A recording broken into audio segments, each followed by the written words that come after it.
வாங்கி அந்த ஓட்டோட வெற்றி சதவீதத்தை பிரிப்பாரை தவிர்த்து விஜய் அவர்களுக்கு வெற்றி என்பது சாத்தியமே இல்லைன்னு சொல்றாங்களே சார் பலரும். இல்லை, ஆக்சுவலாக வந்து பார்த்தீங்கன்னா அந்த முதல் கட்ட வாக்காளர்கள்னு உங்களுக்கு எவ்வளோன்னு தெரியுங்களா? இப்போ ஏன்னு பார்த்தீங்கன்னா பாலிடிக்ஸில் இன்னைக்கு தமிழ்நாட்டு பாலிடிக்ஸில் we have to look on to the SIR. ஓகேங்களா? எஸ்ஐஆருக்கு அப்புறம் என்ன ஓட் பேங்க்கு, என்ன பாலிடிக்ஸ், என்ன நரேட்டிவ், ஓகேங்களா? It is not only all this things. நம்ம ஸ்டாட்டிஸ்டிக்ஸாகவும் நம்ம பார்க்கணும். ஓகேங்களா? இப்போ வந்து ஃபர்ஸ்ட் வந்து என்ன பண்ணாங்க, 1 கோடி கிட்ட மைனஸ் பண்ணியிருந்தாங்க.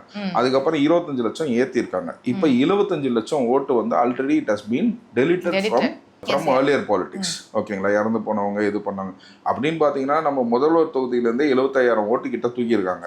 அவர் எவ்வளோ 75,000 ஓட்டுக்கு மேலே எடுத்து ஜெயிச்சாரு. இப்போ அவர் ஜெயிச்சதே ஒரு கொஸ்டின் மார்க்கா இருக்கு. பரவாயில்ல, 5 வருஷம் முடிஞ்சு போச்சு, விட்டுருவோம், அதை பத்தி பேச வேணாம். ஓகேங்களா?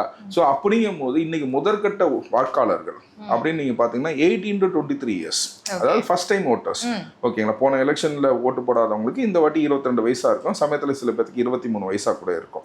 18 to 23 இயர்ஸ். இந்த வாக்காளர்களோட சதவீத எண்ணிக்கை எவ்வளோன்னு கேட்டீங்கன்னா 1 கோடியே 13 லட்சம்.